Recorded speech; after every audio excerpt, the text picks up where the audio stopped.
Hello everyone, welcome back. This is here Joginder Kumar और इस video के अंदर मैं आपसे बात कर रहा हूँ cell cycle and cell division के बारे में। ये आपका 11th क्लास का 10th चैप्टर है जिसके बारे में सम इम्पोर्टेंट पॉइंट है और जो हमेशा पीएमटी का या फिर जो अदर एग्ज़ाम्स होते हैं उनके लिए इम्पोर्टेंट होता है कहीं ना कहीं पे।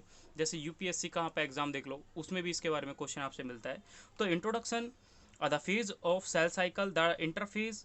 तो हम इसमें पूरे चैप्टर में सबसे पहले इंट्रोडक्शन करेंगे इस पूरे चैप्टर के। सेल साइकिल क्या होता है, सेल डिवीजन क्या होगा, फिर फेजेस ऑफ सेल साइकिल के बारे में डिटेल करेंगे, यानी इंटरफेज के बारे में कि सेल साइकिल के 3 फेज होते हैं, यानी सेल साइकिल को 3 फेज में डिवाइड किया गया था। इंटरफेज के बाद फिर माइटोसिस, और जब हम फाइनली मियोसिस के बारे में बात करेंगे तो हमारा ये चैप्टर क्या हो जाएगा, फिनिश हो जाएगा। फिर हमारा ये चैप्टर कंप्लीट हो गया। अब इस पूरे चैप्टर को करने से पहले हम स्टार्ट करते हैं अपने सेल साइकिल के बारे में कि सेल साइकिल क्या है और सेल डिवीज़न क्या है। सेल साइकिल के बारे में डिटेल करने से सबसे पहले आपको क्या है इसके बारे में पहले बात करेंगे। सेल साइकिल और सेल डिवीज़न में से हम पहले सेल डिवीज़न के बारे में बात कर लेते हैं, होता क्या है। ये कैरेक्टर है किसी भी सेल का, कि किसी भी कैरेक्टर के सेल का कैरेक्टर होता है कि वो सेल क्या करती है, एबिलिटी होती है डिवाइड करने की। अब सिंपल सी चीज़ है, ये एक सेल है, द पेरेंटल सेल। ये सेल जो है ये पेरेंटल सेल है, और ये जो पेरेंटल सेल है इसमें एबिलिटी है डिवाइड करने की। जब पेरेंटल सेल डिवाइड करेगी तो टू डॉटर सेल का फॉर्मेशन करता है। तो यहाँ पे टू डॉटर सेल का फॉर्मेशन हुआ। ये जो दो डॉटर सेल होंगी इनका size in comparative parental cell कम होता है, थोड़ा स्मॉल होता है, that is a daughter cell. Okay. अब जो दो डॉटर सेल बनाई, तो दो डॉटर सेल के बारे में आप ये चीज़ देखें कि जब दो डॉटर सेल का फॉर्मेशन हुआ तो हुआ क्या। अगर सेल डिवाइड करती है तो सेल के डिवाइड करने से क्या करता है, नंबर इंक्रीज हो रहा है। एक से क्या हो गया, दो हो गया। तो सेल डिवीजन का एक कैरेक्टर होता है, एक character of a cell throw is the capable to increase its number. Okay. ये इसका कैरेक्टर है कि सेल क्या करती है, अपने नंबर को इंक्रीज करती है। तो इसलिए बोलते हैं कि यहाँ पर यानी सेल डिवाइड करने पे क्या इंक्रीज कर रहा है, ये चीज ध्यान रखना है आपको कि number of cell increased increase. तो यहाँ पे नंबर ऑफ सेल क्या हो गया, इंक्रीज हो गया। दूसरा, कुछ सेल्स में एबिलिटी होती है कंटिन्यूसली डिवाइड करने की, बट कुछ सेल्स ऐसी होती हैं जिनमें एबिलिटी नहीं होती कंटिन्यूसली डिवाइड करने की, फिर वो डिवाइड ही नहीं करती। जैसे, तो कुछ सेल्स यानी इंपॉर्टेंट है, सम सेल्स जिनमें एबिलिटी है कंटिन्यूसली, किस चीज़ के लिए, यानी कंटिन्यूसली डिवाइड करने की जिनमें कंटिन्यूसली एबिलिटी होती है, वो सेल कौन कौन सी हैं, तो उनके बारे में आपको याद रखना है। एक सेल जो हमारे एनिमल के अंदर यानी इन एनिमल में जो पाई जाती है, इन एनिमल्स वो पाई जाती है red bone marrow. Red bone marrow red bone marrow में आपको पता है हमारी मेगा कैरियोसाइट्स पाई जाती है, जिनमें एबिलिटी होती है, एक एबिलिटी होती है डिवाइड करने की, रेप्लिकेट करने की, आरबीसी के फॉर्मेशन करने की।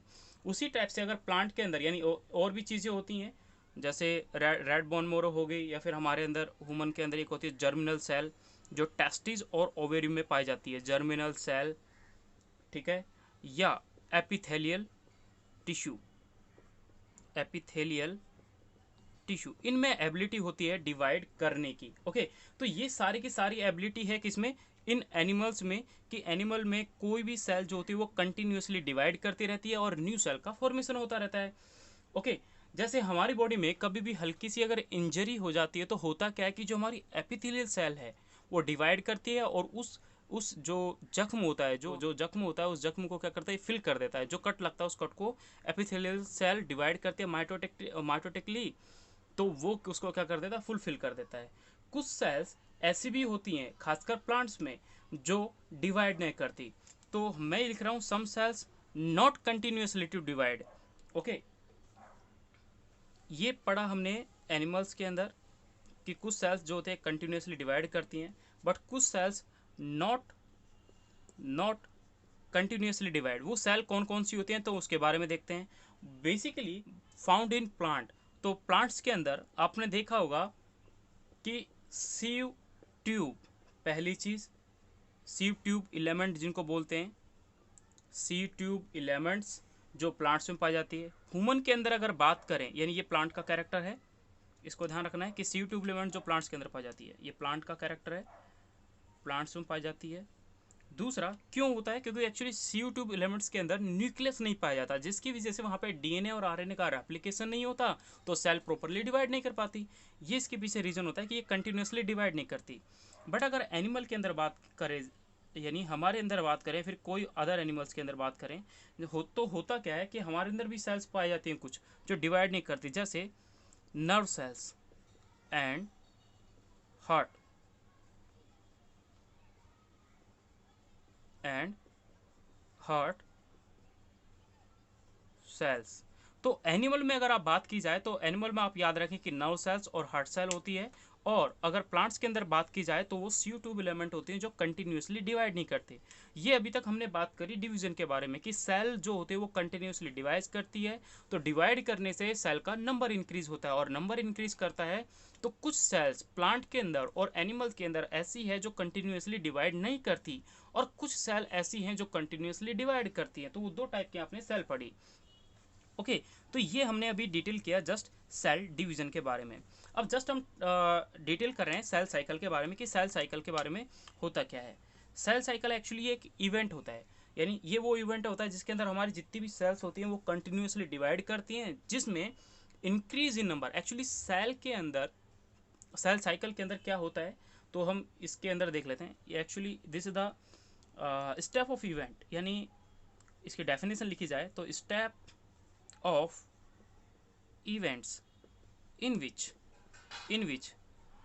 cell number increase, सेल का नंबर इंक्रीज करेगा पहली चीज, एंड सेल डिवाइड करेगी, सेल डिवाइड्स रिपीटेटिवली,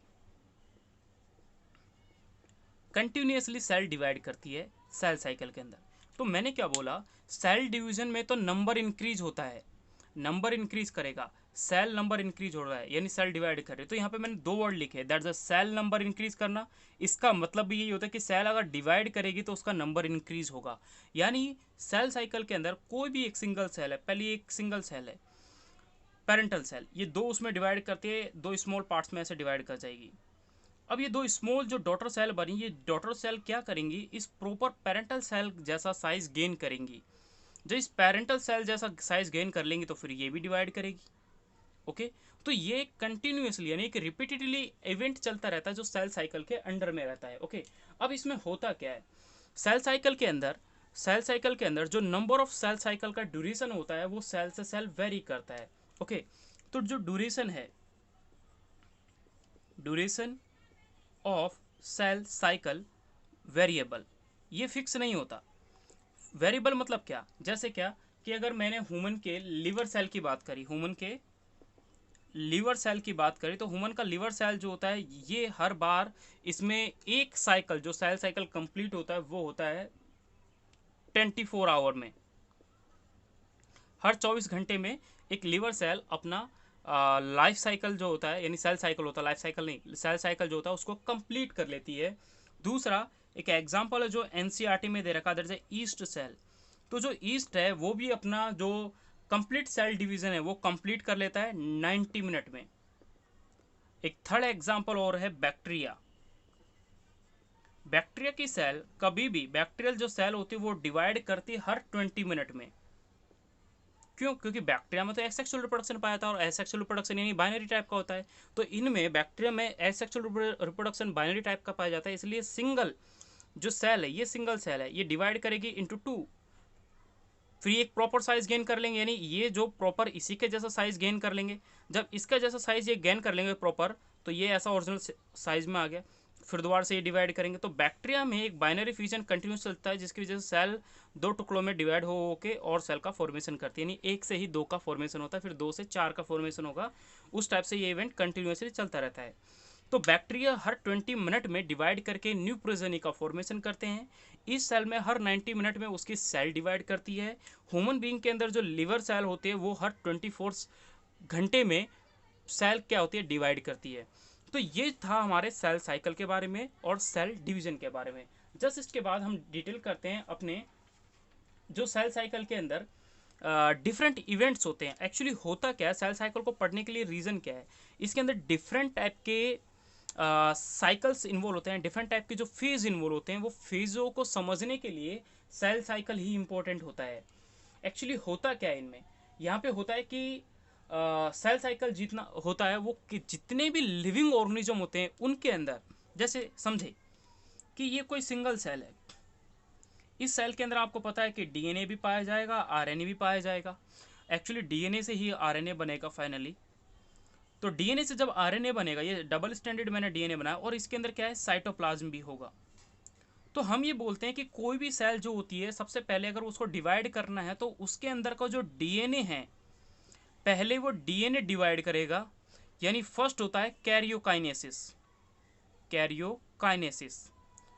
और उसके बाद जो इसके अंदर ये भरा हुआ है साइटोप्लाज्म, जो सेल के अंदर क्या भरा हुआ है, साइटोप्लाज्म, ये साइटोप्लाज्म फिर डिवाइड करेगा किसके बाद, कैरियोकाइनेसिस के बाद। तो फिर बोलते हैं साइटोकाइनेसिस। यानी कैरियो मतलब न्यूक्लियस, फर्स्ट न्यूक्लियस का डिवाइड करना, फर्स्ट न्यूक्लियस का डिवाइड करना, और बाद में फिर साइटोप्लाज्म का डिवाइड करना। तो इन अ सिंगल सेल, ये एक सेल के अंदर फर्स्ट न्यूक्लियस का डीएनए का डिवाइड कर गया, फिर बाद में कौन डिवाइड कर गया, साइटोप्लाज्म डिवाइड कर गया। तो ये जो सेल है, जब ये दो पार्ट में डीएनए अगर रेप्लिकेट कर जाएगा और एक सिंगल कॉपी का फॉर्मेशन करेगा, तब हम इस चीज़ के बारे में बोलेंगे कि भाई हाँ, कि karyokinesis is followed by the cytokinesis. ये एक सिंगल सेल में होता है। बट कोई भी सेल, अगर एक सिंगल सेल है, अब ये हमने बोला कि नॉर्मल जो सेल होती है उसका साइज ये है बेसिकली, ओके। अब इस सेल को ये इंक्रीज करती है, अपने सेल के साइज को इंक्रीज करती है, सेल के साइज को इंक्रीज करती है और प्रॉपर सेम साइज को गेन कर लेगी। जब प्रॉपर सेल के साइज को गेन कर लेगी तो हम बोलते हैं कि किसी भी एनिमल की जो यूकैरियोट की सेल होती है वो अप्रोक्सीमेट 10 to 20 माइक्रोमीटर होती है, ठीक है।